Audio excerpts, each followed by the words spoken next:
అందరికీ నమస్కారం. రాత కోత వాత కార్యక్రమానికి స్వాగతం. ఈరోజు వివిధ ప్రధాన పత్రికల్లో వచ్చిన ముఖ్యమైన కథనాలు చూద్దాం. దాదాపుగా అన్ని పత్రికల్లోనూ ఈరోజు ప్రధానమైనటువంటి హైలైట్ ఏంటంటే షాంఘై కోఆపరేటివ్ ఆర్గనైజేషన్ సంబంధించినటువంటి సమ్మిట్లో ప్రధానమంత్రి మోదీ పాల్గొన్నారు. Modi, Putin, Jinping Russia, China అధ్యక్షులతో కలిసి సన్నిహితంగా మెలుగుతున్నటువంటి పిక్నే దాదాపు అన్ని పత్రికల్లోనూ ప్రచురించారు. అయితే దీనికి సంబంధించినటువంటి అంశాల్లో ఒక్కొక్క పత్రిక ఒక్కొక్క విషయాన్ని హైలైట్ చేసినట్టుగా కనిపిస్తుంది. మనం సాక్షి పత్రికలో చూస్తే ఉమ్మడిగా ముందుకెళ్దాం, అందరికీ మోదీ పిలిపించినట్టుగా కలిసిమెలిసి సాగుదామనేటువంటి రీతిలో ఈ అంశాన్ని ప్రధానంగా సాక్షి పత్రిక హైలైట్ చేస్తే, ఆంధ్రజ్యోతిలో ఉగ్రవాదంపై ద్వంద్వ ప్రమాణాలు తగవు, ఉగ్రవాదానికి సంబంధించి ఎస్సీఓలో అంటే షాంఘై కోఆపరేషన్ ఆర్గనైజేషన్లో ఉన్నటువంటి ఈ దేశాల మధ్య ద్వంద్వ ప్రమాణాలు కుదరదు అనేటువంటి అంశాన్ని ఇండియన్ గవర్నమెంట్ మోదీ ప్రధానంగా ప్రస్తావించారు. దాంతో ఏకగ్రీవంగా తీర్మానం కూడా ఆమోదించాల్సి వచ్చింది అనేటువంటి అంశాన్ని ఆంధ్రజ్యోతి పత్రికలో ఈరోజు మనం ప్రధాన అంశంగా చూడొచ్చు. ఇక ప్రజాశక్తిలో చూస్తే ఏకపక్షానికి నిరసన, ప్రపంచవ్యాప్తంగా ఏకధ్రువ ప్రపంచం కాకుండా మల్టీపోరల్ పరిస్థితి రావాలి అనేటువంటి రీతిలో చర్చలు సాగాయి అనేటువంటి అంశాన్ని ప్రజాశక్తి పత్రిక ప్రస్తావించింది. ఇక వార్తలో చూస్తే షాంఘైలో భారత్ వ్యూహాత్మక విజయం, భారత్ దౌత్యపరమైనటువంటి సక్సెస్ను సాధించింది అనేటువంటి రీతిలో వార్తాపత్రిక కథనాన్ని ఇచ్చింది. ఈనాడులో చూస్తే కష్టకాలంలోనూ కలిసే ఉన్నాం, మన దేశాలన్నీ కూడా అత్యంత క్లిష్ట పరిస్థితుల్లో కూడా ఉమ్మడిగానే సాగాం, ఇదే ఐక్యతని కొనసాగిద్దాం అనేటువంటి రీతిలో పిలిపించారు అన్నది ఈనాడు పత్రికలో వచ్చినటువంటి అంశం. ఇక ఆంధ్రప్రభలో బెదిరింపులను సహించాం, ఎవరైనా ఇండియన్ గవర్నమెంట్ని బెదిరించాలనేటువంటి ప్రయత్నం చేస్తే వాళ్ళని మేము ఉపేక్షించబోము అన్నట్టుగా మోదీ పరోక్షంగా చైనాను ఉద్దేశించి, జిన్పింగ్ను ఉద్దేశించి మాట్లాడారు, హెచ్చరించారు అనేటువంటి అంశాన్ని ఆంధ్రప్రభ పత్రిక ప్రస్తావించి, ఇది మొత్తంగా మోదీ చైనా పర్యటనకు సంబంధించి ఎస్సీఓలో జరిగినటువంటి వివిధ అంశాల మీద రాసినటువంటి వార్తాంశాలు. అన్ని పత్రికలు కూడా దాన్నే బ్యానర్ ఐటమ్గా తీసుకున్నట్టు కనిపిస్తుంది. ఒక్కొక్కరు ఒక్కొక్క రకంగా రాశారు. అయితే ఆశ్చర్యకరంగా ఇంతకుముందు అమెరికా వెళ్తే టెస్లా కారు అది ఇది అక్కడ ఏం చేశారు, ఎట్టా తిరిగారు అన్నీ రాసినట్టుగానే ఇప్పుడు చైనాలో కూడా మోడీ ప్రయాణించినటువంటి కారు, దాని మోడల్ ఏంటి, ప్రత్యేకత ఏంటి, దాంట్లో ఉన్నటువంటి అనేక రకాల ఫీచర్స్ ఏంటి, ఇలా అనేక రకాల అంశాలని ప్రధానంగా ఈసారి కూడా ప్రస్తావించినట్టుగా మనం చూడొచ్చు. ఇక మిగిలిన కథనాల్లో చేయని చదునుకు సాయం, కూటమిలోనూ వైఎస్ఆర్సీపీ నేతలదే రాజ్యం, చంద్రబాబు ప్రభుత్వ అధికారంలో ఉన్నప్పటికీ వైఎస్ఆర్సీపీ నేతల మాటే చెల్లుబాటు అవుతుంది, జగన్మోహన్ రెడ్డి హయాంలో జగనన్న కాలనీల పేరుతో భూసేకరణ చేసి వాటిని చదును చేసి లబ్ధిదారులకి ఇళ్ల స్థలాల కోసం అప్పగించాల్సినటువంటి స్థలాల విషయంలో చదును చేయకుండానే చదును చేసినట్టు రికార్డుల్లో రాసుకుని వాటన్నిటికీ ఇప్పుడు బిల్లులు చేసుకుంటున్నారు. కూటమి ప్రభుత్వంలోని హౌసింగ్ శాఖ అధికారులు కూడా అందుకు సహకరిస్తున్నారు అన్నట్టుగా ఆంధ్రజ్యోతి ఈరోజు బ్యానర్ ఐటమ్గా ఒక కథనాన్ని ఇచ్చింది. ఆ పక్కన దమ్ముంటే సభకు రండి, అభివృద్ధి ఎవరిదో విధ్వంసం ఎవరిదో చర్చిద్దాం, వైసీపీకి చంద్రబాబు సవాల్, అదో ఫేక్ ఫ్యాక్టరీ అని ధ్వజం, చంద్రబాబు దమ్ముంటే సభకి రండి అని పిలిపించారు, జగన్మోహన్ రెడ్డి సభకు వస్తాం కానీ ప్రతిపక్ష హోదా ఇవ్వండి అంటూ డిమాండ్ చేస్తున్నారు. మరి సభకు రావాలంటే ఆయనకి ప్రతిపక్ష హోదా కావాలంటున్నారు, ఈయనేమో సభకు వస్తేనే అన్ని అంశాలు చర్చిద్దాం అంటున్నారు. ఏమనాలి దీన్ని, ఇద్దరు చెరువైపు లాగుతున్నట్టుగా కనిపిస్తుంది. వాస్తవానికి ప్రతిపక్ష హోదా విషయంలో వైఎస్ఆర్సీపీ అంత పట్టుబట్టాల్సిన అవసరం లేకపోయినప్పుడు కూడా వాళ్ళు ఖచ్చితంగా ప్రతిపక్ష హోదా ఇస్తే మాత్రమే సభలో అడుగు పెడతాం, ఎందుకంటే సభలో ఉన్నటువంటి 4 పార్టీల్లో 3 అధికార పక్షంలో ఉన్నందున మిగిలిన ఏకైక పార్టీకి ఆ హోదా ఉండాల్సిందే అని కోరుతోంది. కానీ చంద్రబాబు కూటమి సర్కార్ అందుకు ససేమిరా అంటుంది, కానీ సభకు రమ్మని సవాల్ విసురుతోంది. మరి ఈ సవాల్కి వైఎస్ఆర్సీపీ ఎట్టా రెస్పాండ్ అవుతుందో చూద్దాం. ఇక విమర్శలకు భయపడితే అక్కడే ఆగిపోతాం, కొత్తగా ఆలోచిస్తేనే ఉత్తమ ఫలితాలు, చంద్రబాబు గతం స్ఫూర్తితో భవిష్యత్తు ప్రణాళికలు, కొత్తగా ఆలోచిస్తేనే ఏదైనా ముందుకెళ్తామంట. మరి ఆయన ఈసారి ముఖ్యమంత్రిగా ఏడాదిన్నర అయింది, కొత్తగా ఆలోచించి ఆంధ్రప్రదేశ్ రాష్ట్రంలో ఏం సాధించారు, కొత్తగా ఆయన ఏం ఆలోచిస్తున్నారు, ఆయన ప్రవేశపెట్టినటువంటి తల్లికి వందనమైనా, అన్నదాత సుఖీభవైనా, ఇతర పథకాలైనా, లేకుంటే ఆయన ఇప్పుడు నిర్మాణంలో చేపట్టినటువంటి ఉన్నటువంటి కార్యకలాపాలైనా అన్నీ గతం నుంచి వస్తున్నవే కదా. జగన్మోహన్ రెడ్డి హయాంలోనే మొట్టమొదటిసారిగా అమ్మ ఒడి పేరుతో మహిళలకి ఆర్థికంగా ఆదుకునే పథకాన్ని ప్రవేశపెట్టారు. రైతు భరోసా పేరుతో రైతులకి పెట్టుబడి సాయం అందించే స్కీమ్కి శ్రీకారం చుట్టారు. మరి అట్లా జగన్మోహన్ రెడ్డి హయాంలో కొత్తగా కొన్ని శ్రీకారం చుడితే చంద్రబాబు ఏం మొదలెట్టినట్టు? పోనీ జగన్మోహన్ రెడ్డి హయాంలో 17 మెడికల్ కాలేజీలు, 4 పోర్ట్లు ఇలాంటి వాటికి నిర్మాణాలకు పూనుకున్నారు. చంద్రబాబు పాలనలో ఏం పూనుకున్నట్టు? ఇటీవల కుప్పంలో అంద్రినీవా ప్రాజెక్టు కాలువలు ముగింపు దశలో ఉన్న వాటిని సిద్ధం చేసి అందుబాటులో తీసుకొచ్చాం అని చెప్తున్నారు. అమరావతి నిర్మిస్తాం అని అంటున్నారు. పోలవరం పూర్తి చేస్తాం అని చెప్తున్నారు. ఇవన్నీ చాలా కాలంగా ఉన్నటువంటివే. మరి కొత్తగా ఆయన ఏం చేస్తున్నారు? క్వాంటమ్ కంప్యూటింగ్ అంటున్నారు. క్వాంటమ్ కంప్యూటింగ్లో ఎల్ఎన్టీ, ఐబిఎం ఇలాంటి సంస్థలన్నీ వస్తున్నాయని చెప్పి ఇప్పుడు ఐబిఎంతో మాత్రమే టైఅప్ కుదుర్చుకున్నారు. మరి ఎందుకని మిగిలిన సంస్థలు రాలేదు? మొన్న వరకు చెప్పినటువంటి మాటలు ఏవయ్యాయి? ఇప్పుడు ఐబిఎం అయినా ఎంత వస్తుంది, ఎప్పుడు వస్తుంది చూడాలి. ఇప్పుడు నిన్న ఐబిఎంకి సంబంధించినటువంటి ల్యాండ్ అలాట్మెంట్కి సంబంధించినటువంటి ఉత్తర్వులు అయితే వచ్చాయి. 30 ఏళ్లలో ఒక్కరోజు సెలవు తీసుకోలేదు. తొలిసారి సీఎం అయినప్పుడు పింఛన్ 75 రూపాయలు చేశా. 2014లో 200 నుంచి 1000, తర్వాత 2000కు పెంచా. 2000కి ఎప్పుడు పెంచారంటే 2019 ఎన్నికల ముంగిట. 2019 ఏప్రిల్లో ఎన్నికలు జరిగితే ఆయన దిగిపోవడానికి 2 నెలల ముందు ఫిబ్రవరి 1వ తారీఖున ఇచ్చే పింఛన్లో మాత్రమే ఆయన 2000 చేశారు.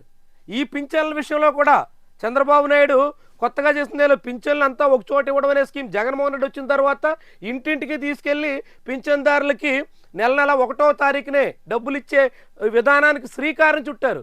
దాన్నే చంద్రబాబు కొనసాగిస్తున్నారు. కొత్తగా ఆలోచించాలని పిలిపించారు. కానీ ఆయన ఏదైనా కొత్తగా ఆలోచిస్తే బాగుండు.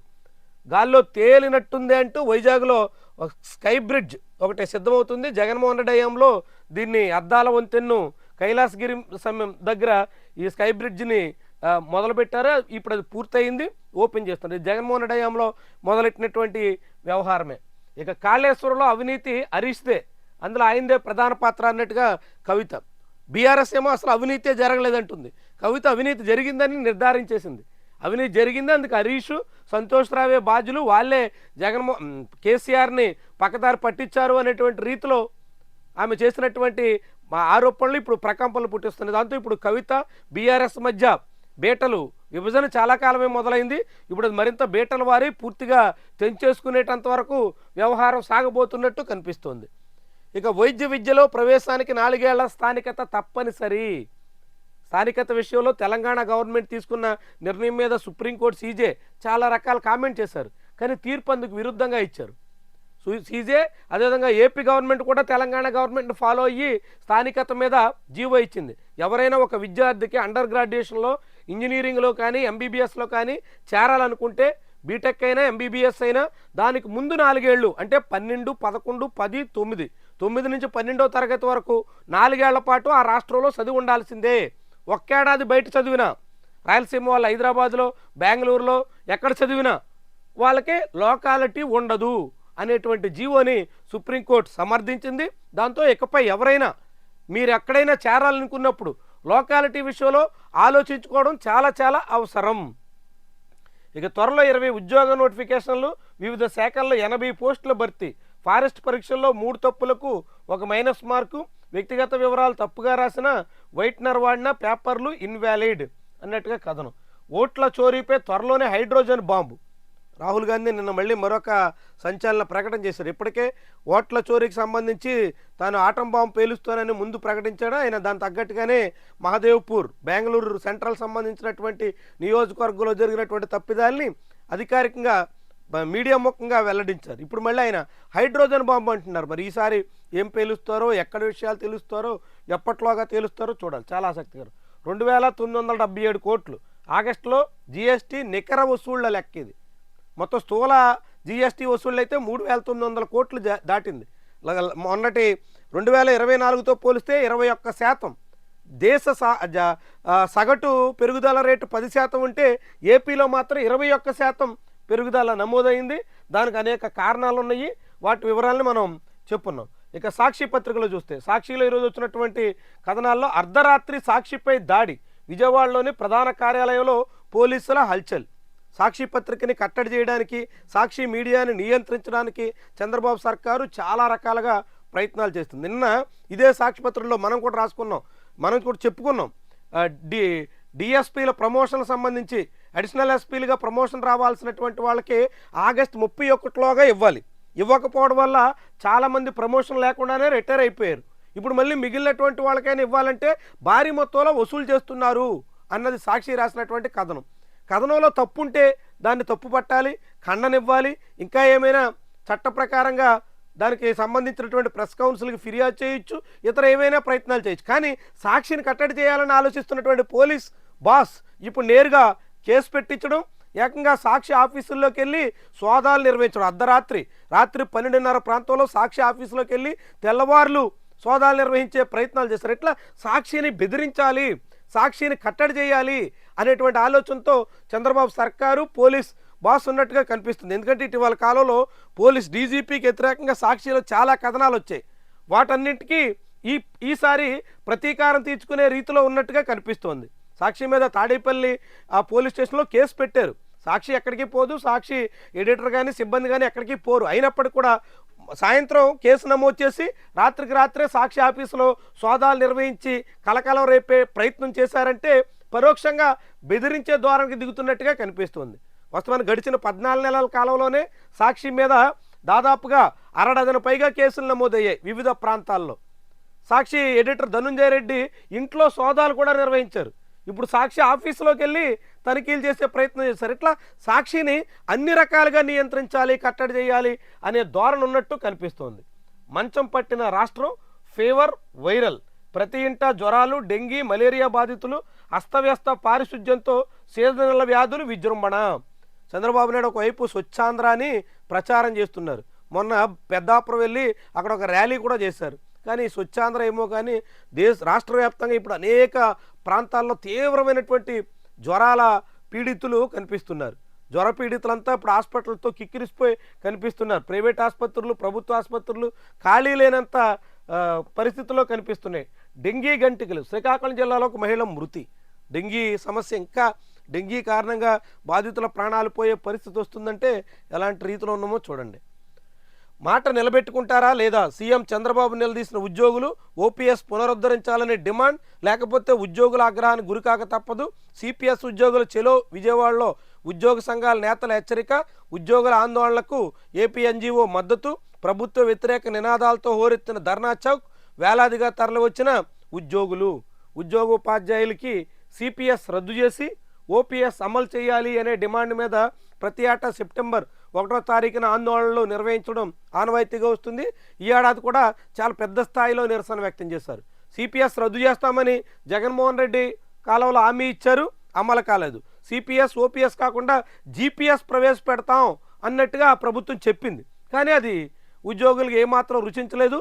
ఓపీఎస్ కావాల్సిందే అని పట్టుబడుతున్నారు. ఆ ఓపీఎస్ కోసం ఆందోళనలు అయితే కొనసాగుతున్నాయి. చంద్రబాబు, పవన్ కళ్యాణ్ కూడా హామీ ఇచ్చారు, నెల రోజుల్లోగా సిపిఎస్ సమస్యకు ఒక పరిష్కారాన్ని చూపిస్తాం అని చెప్పారు. నెల కాదు, ఇప్పుడు 15 నెలల తర్వాత కూడా మోక్షం లేదు. కనీసం పట్టించుకున్న దాఖలాలు లేవు, కనీసం సమీక్షించిన ఆనవాళ్ళు కూడా లేవు. ఆఫ్ఘన్ను అల్లాడించిన భూ విలయం, భూకంపంతో ఏకంగా 800 మంది పైగా మృత్యువాత పడ్డారు. ఆదివారం అర్ధరాత్రి పూట వచ్చినటువంటి భూకంపంతో అనేక చోట్ల నిద్రలో ఉన్నటువంటి వాళ్ళు నిద్రలోనే ప్రాణాలు కోల్పోవలసిన పరిస్థితి ఆఫ్ఘనిస్తాన్లో వచ్చింది. కుప్పంలోనూ యూరియా కష్టాలు, బగ్గుమన్న అన్నదాతలు. సీఎం చంద్రబాబు ప్రాతినిధ్యం వహిస్తున్న కుప్పం నియోజకవర్గంలో రైతుల ఆందోళన. కుప్పంలోని గుడిపల్లెలో యూరియా కోసం బారులు తీరిన రైతులు. ఆంధ్రప్రదేశ్లో రాష్ట్ర వ్యాప్తంగా యూరియా సమస్య చాలా తీవ్రంగా ఉంది. రైతులు అనేక రకాలుగా అవస్థలు పడుతున్నారు.